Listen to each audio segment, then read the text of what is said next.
Everybody, I am stoked to introduce you to my buddy Joe today. I'm going to butcher your name real quick, Joe, I think, but I'm going to try it. I'm not even going to say it. How do you say your last name, Joe? Schrage. Schrage. Okay, there you go. Joe is actually one of my favorite people that I've met with the whole fire chief thing, Joe, and I say it sincerely. He is with the Highland Park Fire Department out in Illinois, North Shore of the Chicagoland area. About 30,000 residents are out there, 3 stations. I know you said you have a military base that's out there and another township that you guys kind of take care of as well. About 6,000 EMS and fire calls a year that you guys do. A little bit more about Joe before we jump in. Associates in Fire Science, BA in Communication, and a Master's in Divinity, which I'm going to ask you about in a minute. You've been with Highland Park since '03, so coming up on your 20th year. And you've been a chief 3 years, is that right? Coming up on 3 years as chief? About a year and a half. Oh, a year and a half. Okay, sweet. Yeah. All right, so first, as we jump in, Joe, I want you to tell us a little bit about yourself, but if you would include that whole priest to firefighter thing, because, you know, like I see a lot of times people will leave first responder and go into the priesthood or go into being a pastor. Your story is really unique because you started out in the church and in that community, and then you became a fire chief. So just a little bit about that and a little bit about who you're married to, your kids, all that good stuff. Yeah. So, you know, I kind of, as I grew up, I got involved in church pretty heavily and enjoyed the ministry aspect of it. I enjoyed the camaraderie, really found myself attracted to ministry and the desire to help others, essentially. And so it felt at home. And as I got further and further along, I found I took a couple breaks in there while in the seminary, taking a step aside and doing youth ministry again, but jumped right back in. And I can't say that I was ever completely resolute in what I was doing, going for the ministry. At the same time, I knew I really wanted to serve people. So as I got into ministry, I was in the seminary and graduate school. I had the opportunity to, to take a step back. My brother was already getting involved in EMS and fire. So I was home from break during, I think it was, whether it was Easter, whichever it was, it doesn't matter. But my brother actually went on an EMS call and picked up my cousin. And it was a really kind of a bad situation. And not to embarrass my cousin, I don't want to go into details, but what I found was my brother came home from the call, and it's like 2:00 in the morning. Well, I know we were getting up for the holiday the next morning, but 2:00 in the morning, he barges into my room and tells me that he picked up my cousin. So I immediately exit out. We start talking, and over time, I realized that like he is amped. He's got to talk this out. He talks it out, gets to the point where all of a sudden I see him to start to relax. Well, I know what happened to me as I was amped now, when I stayed up the rest of the night. But in the meantime, because I was already in the seminary, I realized there was a real need for ministry. There was a real need to help others, deal with traumatic calls and so on. And knowing that opportunity, I decided to seek out a fire department while I was in grad school and kind of seek out the chaplaincy program. Mundelein fortunately gave me that opportunity, and started to fall in love in the fire service. And next thing you know, I was taking the coursework and did it paid on call, even into the priesthood. Yeah. And so I served as a Catholic priest for 4 years, and realized during that time that service was really what attracted me. And the ministry, as much as I loved the ministry, the lifestyle was not jiving with me for a while. It was a bit lonely. So it was an easy shift to the fire service because I knew I loved it. I was passionate about it. It was another way to serve people.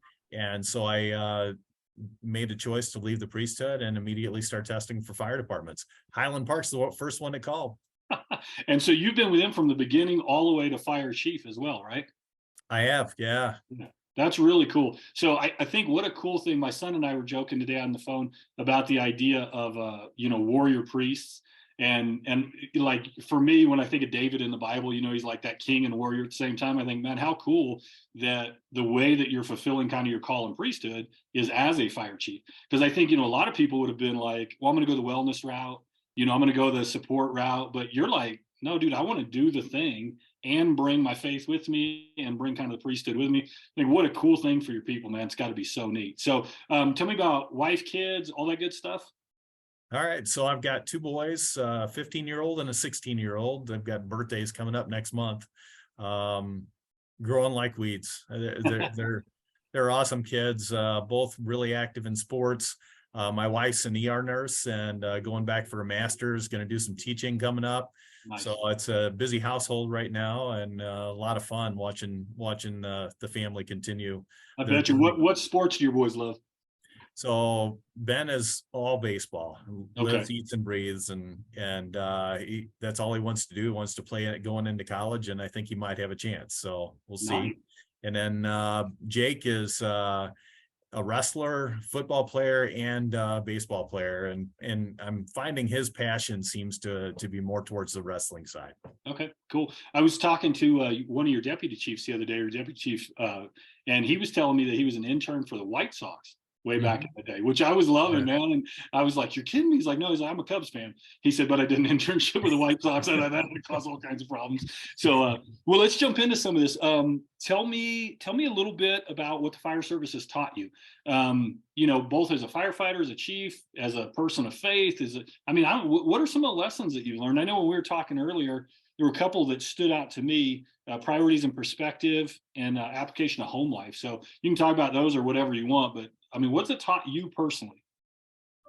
Well, it definitely provides a perspective that you wouldn't get in normal life. We experience people in their worst tragedies. So whether it's an ambulance call, whether it's a fire call, no matter what, there's some type of loss. And our goal is to not only mitigate that and stop the loss, but then also try to improve the situation and maybe even cure the situation. Yeah. Well, that gives you a whole perspective, because when you realize that people's tragedies happen on a regular basis, and you understand that our own vulnerability is there, it gives you that perspective to realize that this could happen to my family as well. Yeah. It leads into compassion, right, for those people. But it also gives a perspective to say, hey, I'm not immune to this, and how would I handle that?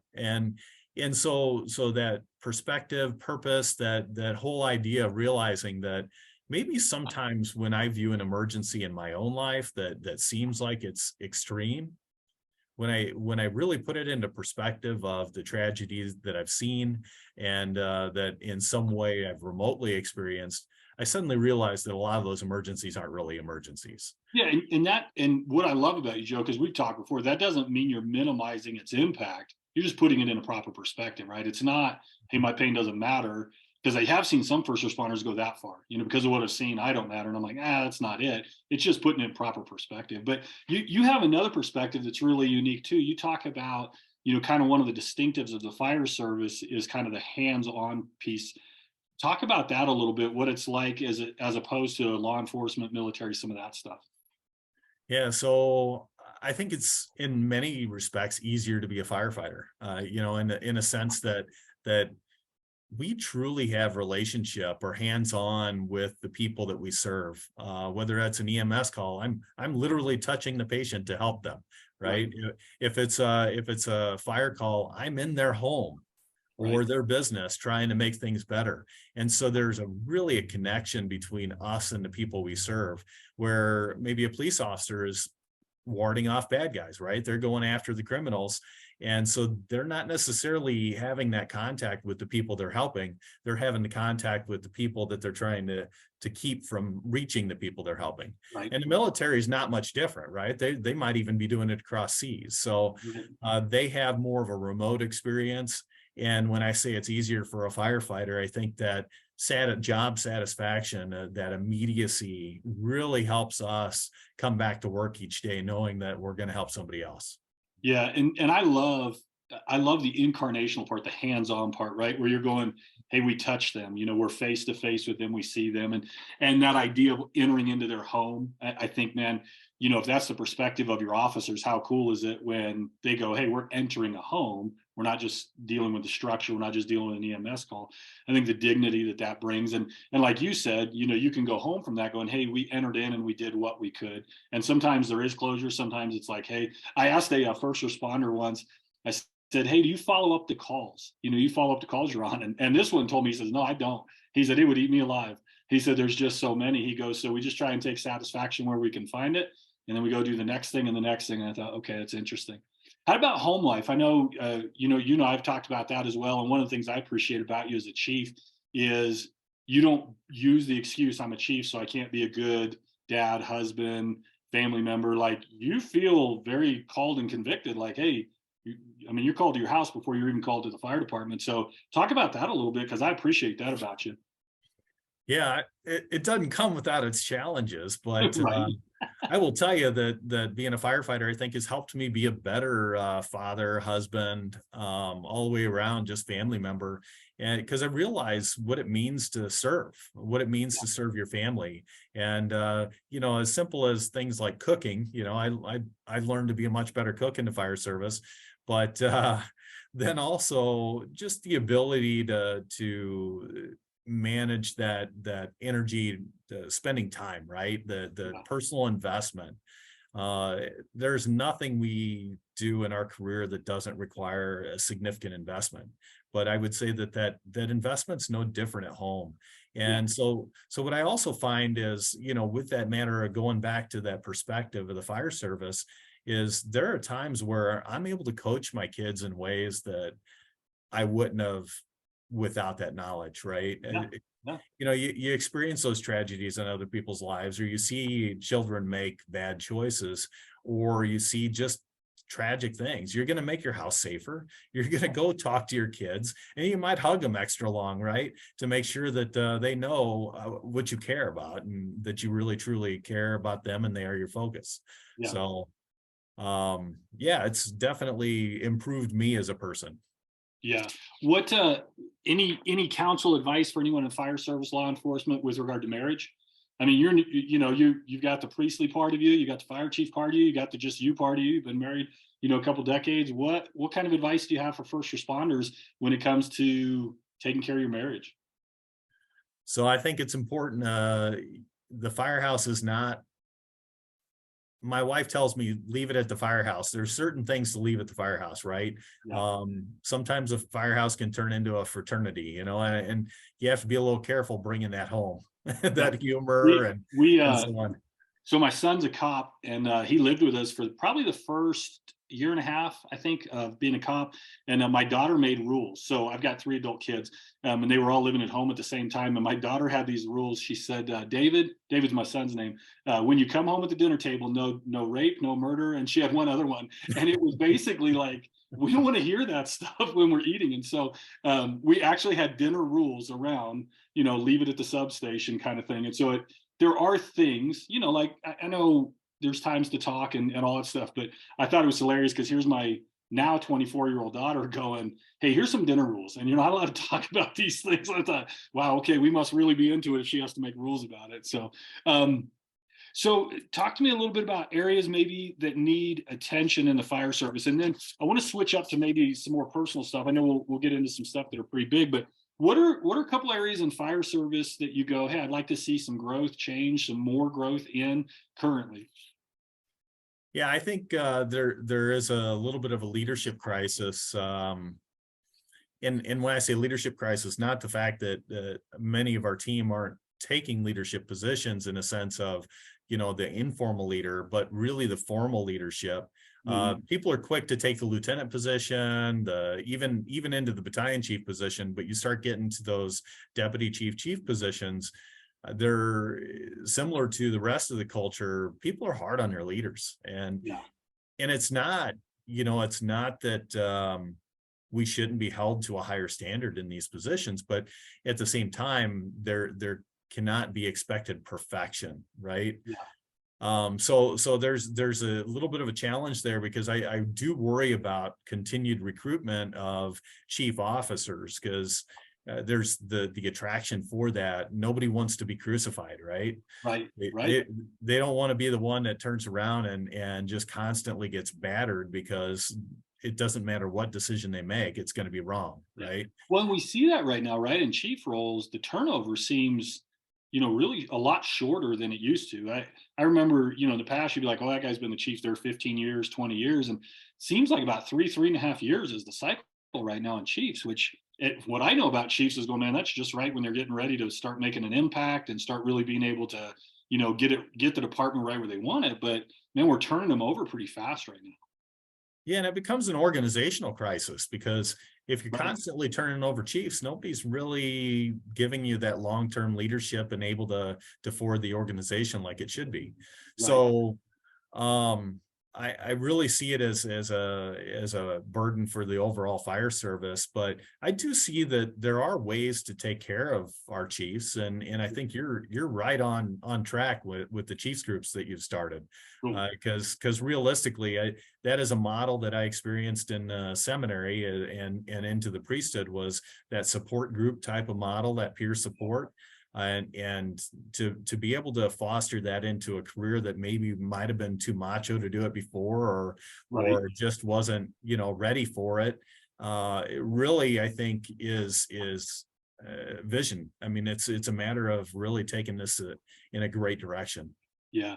I think it's interesting with chiefs because, prior to knowing you guys and being involved in your guys' lives, you see a chief's pay and you're like, wow, it must be nice for them to make that money. And then you see what's required of a chief for that pay. And you realize, man, if no chief's doing it for the pay. There's not a chief out there that's like No. their compensation. When you think about the hours and the stress, and you have to be tactically excellent. You also have to be, and we'll talk about this a little later, a great communicator.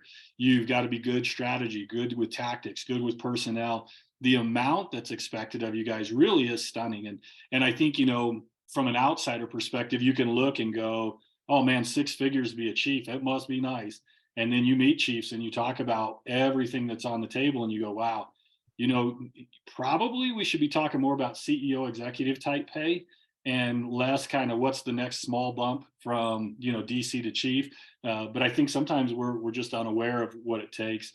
I want to shift into some personal stuff, and I want to talk about some personally challenging things, but I want to hit on, really early in your chief kind of career, you guys had a dynamic event. I mean, probably one of the most painful events that, hopefully that you ever go through, on the 4th of July back in 2022. So, if you don't mind, Joe, just tell us a little bit of, kind of what happened, and not necessarily, I don't know, just take it where you want to, but I'd be really interested how it impacted you and what you saw and how you needed to lead through that. Yeah, so I mean, I was chief for under a year, and it's an annual tradition, and I'll try to give you the short version of Yeah, the you're good. You story. take But your time. we it's an annual tradition on July 4th. We'll, on Independence Day parade, the fire department will bring their families, the members, and we'll put them on rigs, and we'll put every rig that we own in that parade, just to show off to the community what they have, what they've invested in, and for our families to have an experience of the community that we serve. So we had the absolute gorgeous weather. It was the perfect day. We brought everybody in. That shift that was on duty had plans to do a big barbecue afterwards. It was probably one of the best showings we've ever had of off-duty members. And we loaded the rigs up, went and lined up, and were engaging with the community. Well, the parade knocked off at 10, started at 10 o'clock, and right at after we got through the downtown, we were almost towards the latter half, almost 3/4 of the way through the parade route. All of a sudden, it was that would have been about 10:14, 10:15. It's only a short parade route. Yeah. But all of a sudden, it broke loose. We had an active shooter in town. He shot off over around 80 shots, Wow. hit 47 people, and 5 of them were deceased right on scene. And then we had 2 others die later at the hospital. So we got dispatched The shooting was 10:14. We got dispatched 10:15 within, because literally we had to turn around in the parade and just run right back about 3 blocks. It took us less than a minute response time. So, And you, at this time, I mean, just for context, your families are on the rigs. Your families are a part of the parade that just went through this area that now has this active shooter that is shooting people. And you guys are going, got to situate my family, and I have to get back to this active scene. right, right. So the on-duty crews didn't have families in their vehicles. One of them did, and they dropped their family off on the parade route. But they turned back around.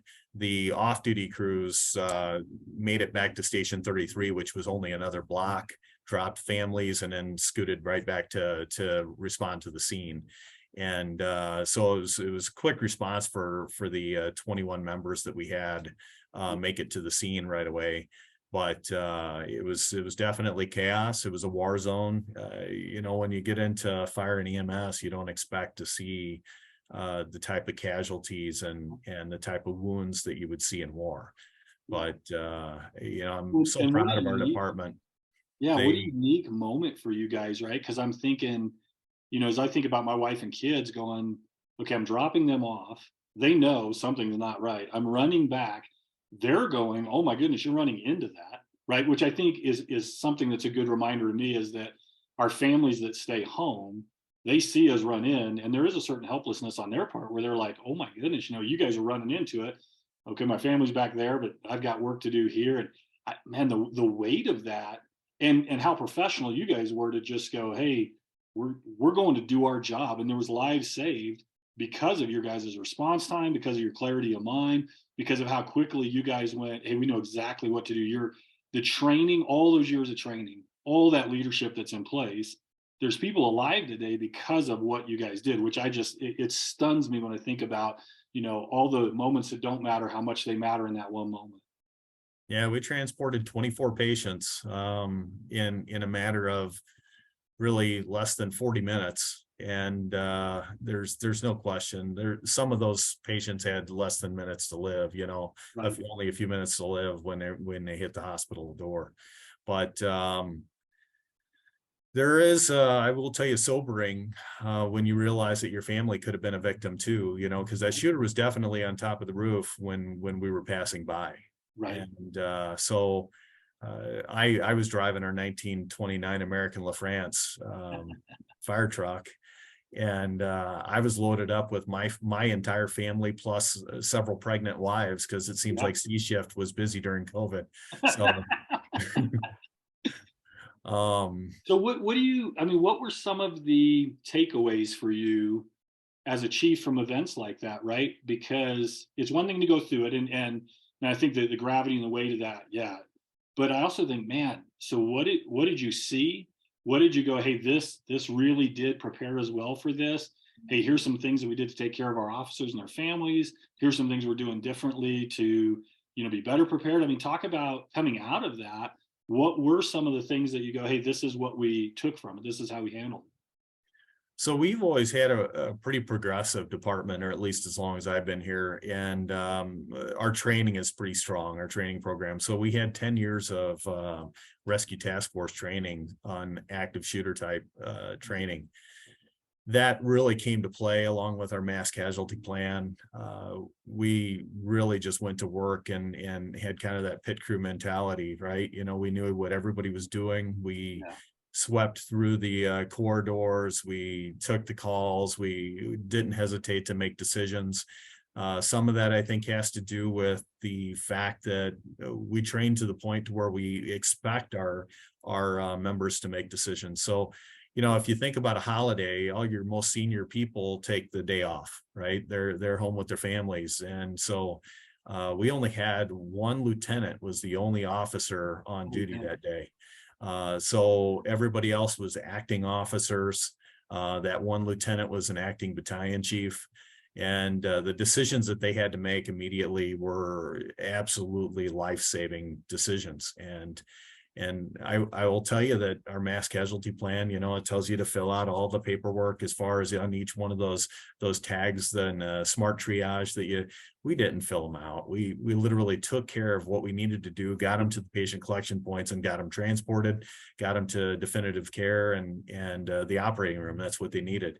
And I will tell you the fact that the personnel didn't hesitate to do that and they felt the autonomy to make that decision, I think really proves to the fact that there are a ton of leaders in our organization that are not afraid to make a decision and not afraid of the consequences. And that I'm proud that they knew that I wasn't going to come down on them that day because, hey, you didn't have the authority to make the decision. No, that didn't even enter it. It was a matter of, hey, guys, you made the right decisions. Hey, nice job. And I love this about your leadership, Joe, is, you made space before that day for them to step up so that it was more natural, right? So your lieutenant who's acting as a battalion chief, I guarantee that wasn't his first time. And you guys have made space for him to do that so that now when it's necessary, it doesn't feel as unusual. When he's standing in those shoes, when she's standing in those shoes, there is that sense of, hey, make space beforehand for them to lead in these big ways so that in that moment, you don't have to go, well, we're handicapped because we need to go find our battalion chief. You go, hey, you've done this before, you know what this is, step right up in there. But in my mind, that only happens when there's a safe and healthy leadership culture above. And like you said, your people knew, hey, no one's coming over my shoulder to go, how dare you and why could you? And that's the problem with some of those critical leadership structures is what we don't realize is we think we're pushing towards perfection. In essence, what we're doing is we're pursuing doubt.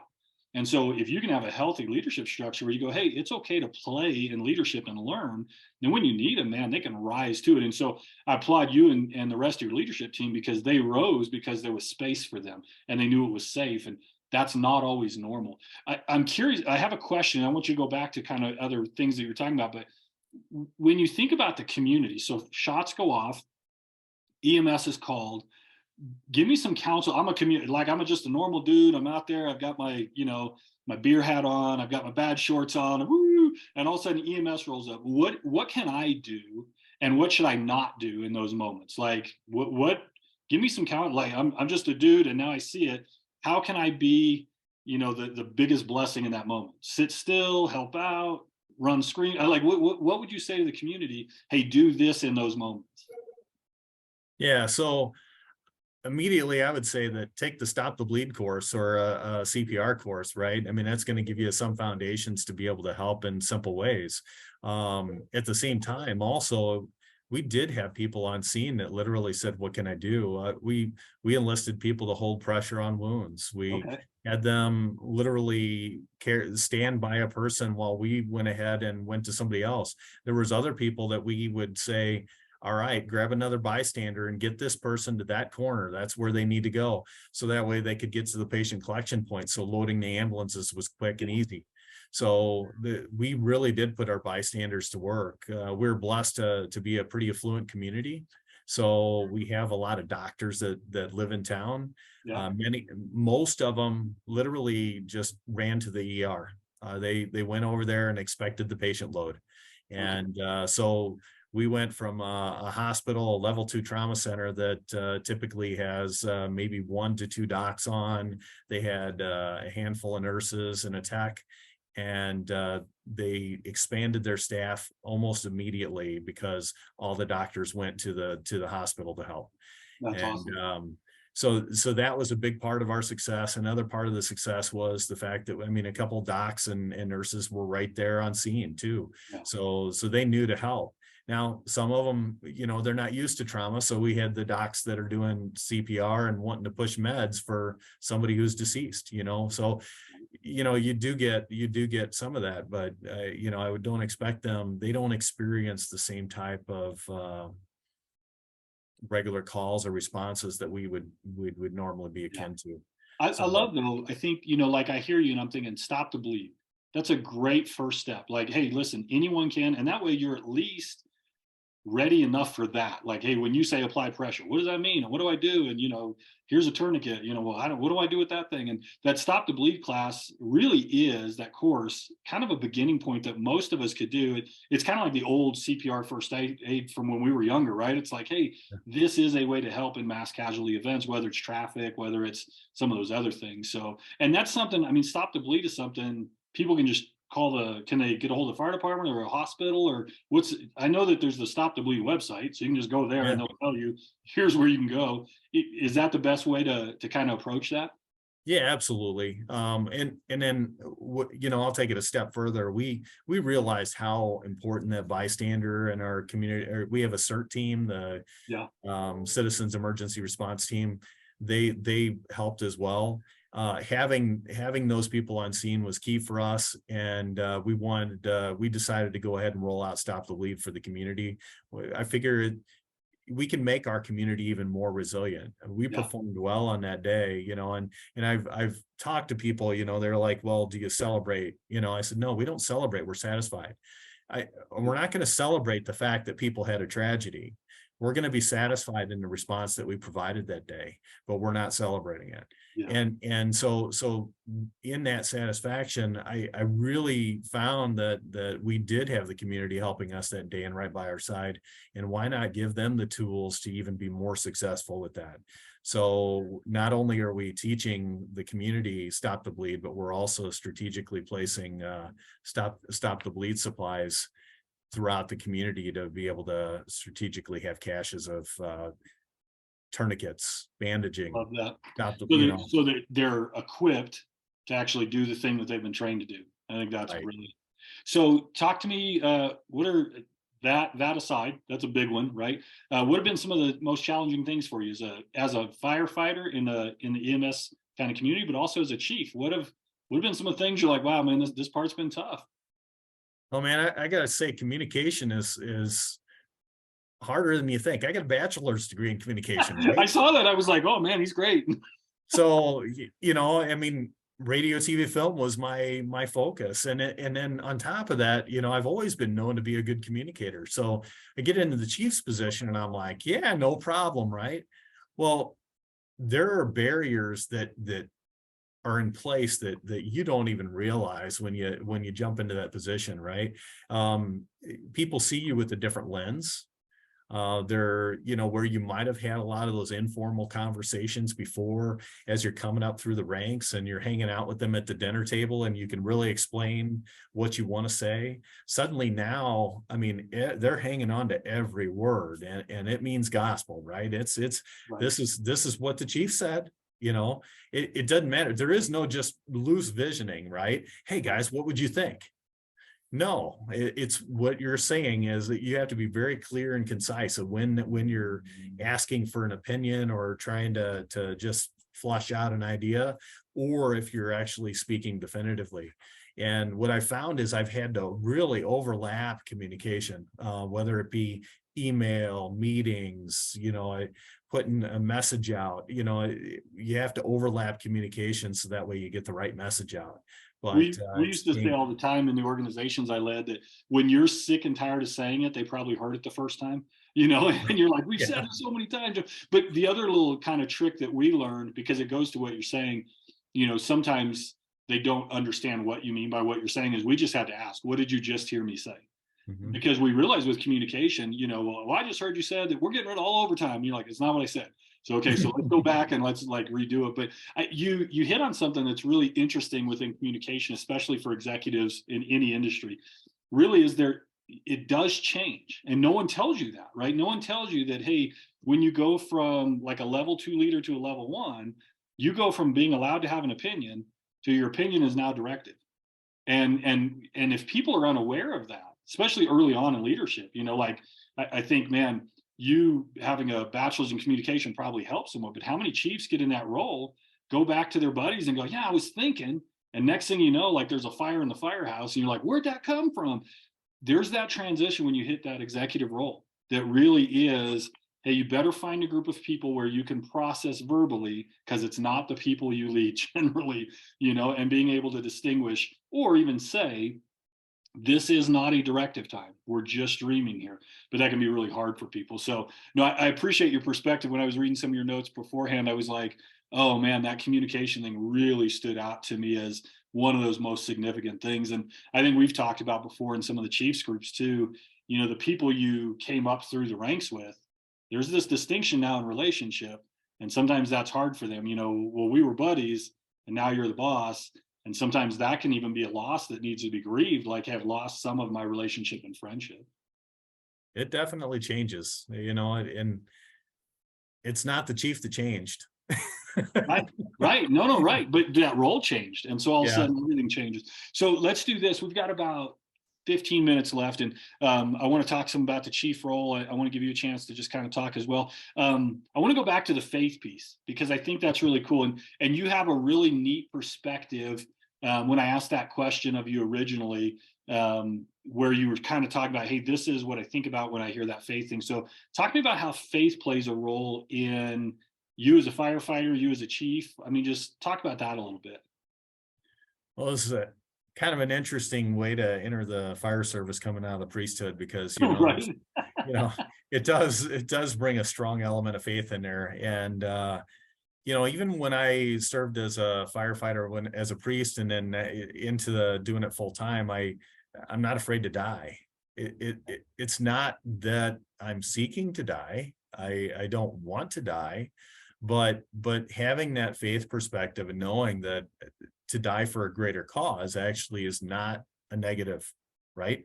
Right. Realize there is life after death. And so it does change that in a sense of not being afraid to die, right?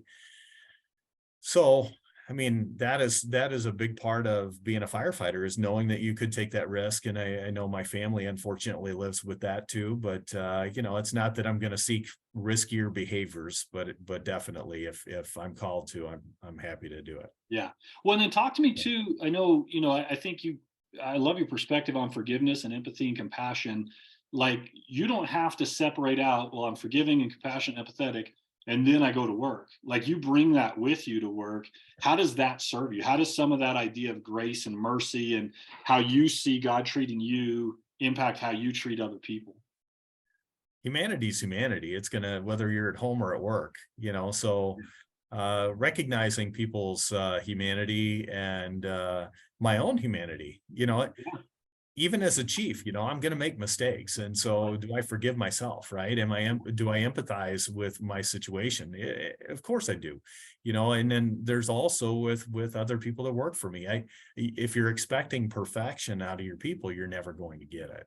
Right. And when it comes down to it, recognizing that they're all going through their own journey of life, whether at home or here, and work or home is all it overlaps. It's going to affect their performance. So it's important to constantly have that empathy. It's important to be humble yourself. It's important to be able to embrace people in their worst moments, to be able to help them through it. And I'd say that really leads into coaching Yeah. and understanding that everybody's at a different part of their journey. And you might be coaching the youngest firefighter how to cook, right? And Right. yet at the same time, the oldest firefighter, you might just be helping them transition towards retirement. But no matter where you are in that spectrum, you really have to care for your team as chief officer, and Right. that faith perspective has definitely helped with that empathy, the Well, and I think compassion, one and of the things, forgiveness. Joe, that I really appreciate about you, I have, so I ride with cops all the time, and I'll have young officers who are Christians, and they'll say, hey, I'm trying to figure out how to bring my faith to my career. One of the things I noticed about guys like you, though, is you're very naturally who you are without forcing someone to have to be who you are and what you believe, right? And I think that's the balance, is if you're authentically whatever you are. So I'm a Christian. If you're authentically Christian, right? Like you and I, we talked about our common faith together, how much we love Jesus. Like, if that's natural, you don't have to force it, and you shouldn't force it, but you don't have to. It becomes people going, hey, Joe, so tell me about your peace. Man, you sing a piece. Like, what's that about, right? And so the more natural we are in our faith, not that our faith shouldn't be active and we shouldn't talk about it, but the more natural it is, the easier it is on everybody. When we get to that place of like, how do I force my faith into something? I think that's where we make a mess. That's where we made a mess through the centuries anyway. And so what I love is to see godly men and women in leadership position who you don't have to bring it up. It's pretty natural to who you are. And I've got to think that serves your department well. Those who believe in Jesus and those who believe in other things probably still have this respect of like, hey, I know where Joe stands and I know that he cares about me. So the way you bring your faith into it is something that I really, really love. Because even in our calls, right, you're not overtly going like, okay, hey, we got to get into the Bible and we got to this. You're just being you, who's been changed by a God that loved you. And that's impacting all these other people who are like, hey, I kind of like where you're at. How do I get there? And then you can share with whatever once they ask. So I love that part. Natural law is natural law. People are people, when it all comes down to it, it doesn't matter what they believe in. Unless obviously there are some evil things, but Right. for the most part, our community, if you find people in their humanity and you care for them, it doesn't matter what their faith is. Which is crazy to me because I'll say this on the faith thing and then we can kind of move on to something else. I'm always amazed when people who have a faith, regardless of what the origin of it is, who say there's a God and he loves you, when they treat people poorly. I'm like, okay, if you believe in the Jewish God, the Christian God, the Muslim God, and then you treat someone poorly, it's never made sense to me. And so I think, man, while we're not always going to agree and they don't all end up in the same place, there's this sense of they do call us all to the same thing, which is love of humanity and taking care of them and serving them. So biggest surprises when you became a chief, what were some of those where you just went, okay, I didn't expect this? And we've hit on some of them, but any others that stand out to you? Yeah, no, I think I had a somewhat pretty good idea going in, but the communication piece was definitely one that, Yeah. I was used to being Joe, right? I used to being Joe over there, and as soon as all of a sudden they're like, well, did I sit what?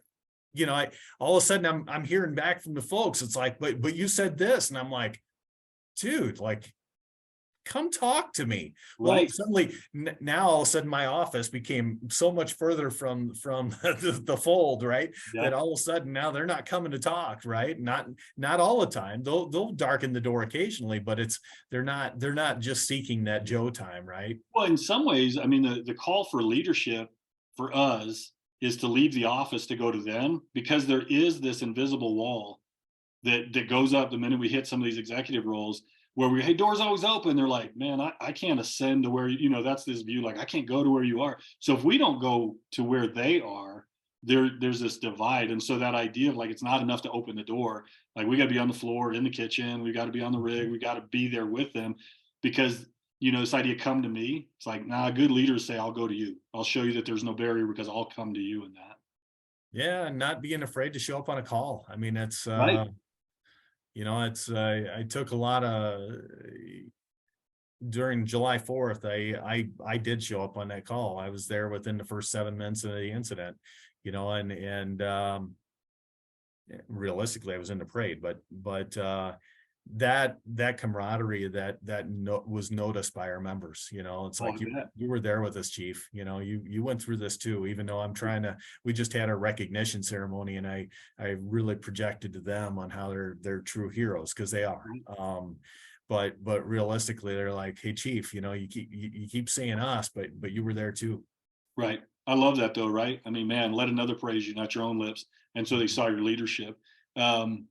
Well, how about this with the last couple minutes? So two things.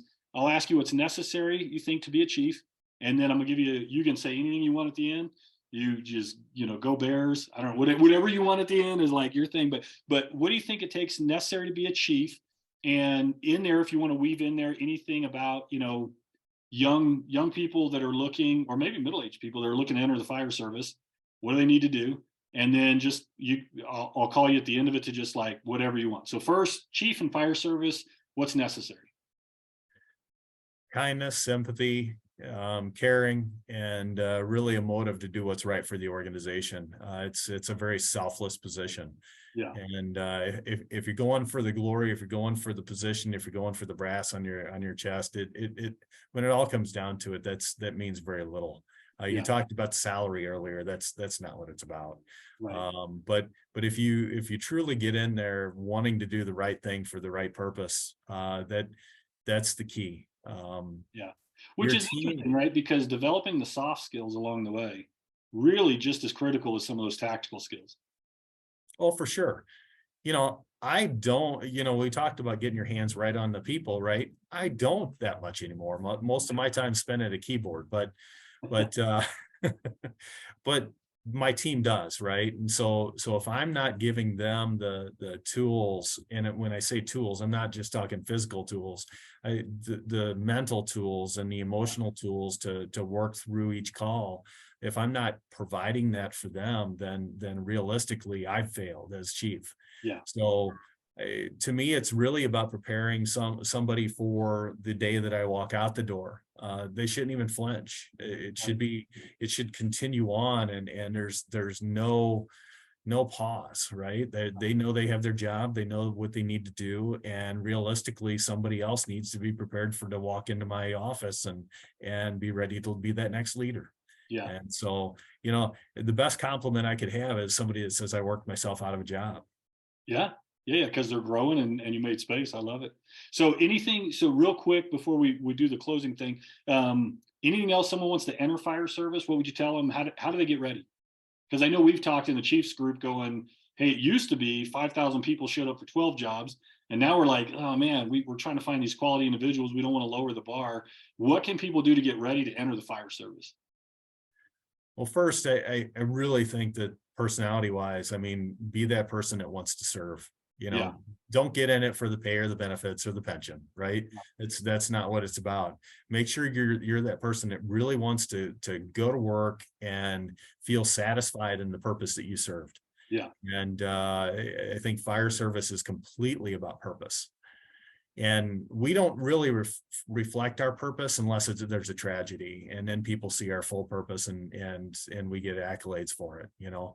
But preparing for the fire service really comes down to attitude, desire, and the ability to learn. If you're willing to start learning, the EMT.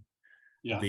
Let's face it, EMS is probably the lion's share of the fire service. Most departments, 70% of their calls or 80% of their calls are EMS. Yeah. It's a little more even for us on fire and EMS, but your most of your time is going to be spent caring for people in EMS. So if you're not comfortable being an EMT or a paramedic, then don't bother, right? Unless there's Those are great places to start too, right? Like if you're really serious about it, get your EMT. Start working on your paramedic, because that can make a massive difference in that hiring process, right? Yeah. Well, that's the beginning. You're going to get preference points for EMT, or maybe that's your baseline. And then for our department, you get preference points for paramedic. Yeah. So if you have your paramedic license already, you're going to get preference points and have a great chance of getting hired. We had most recently only like 17 applicants show up when we were requiring medic. We dropped the medic requirement and we had 183.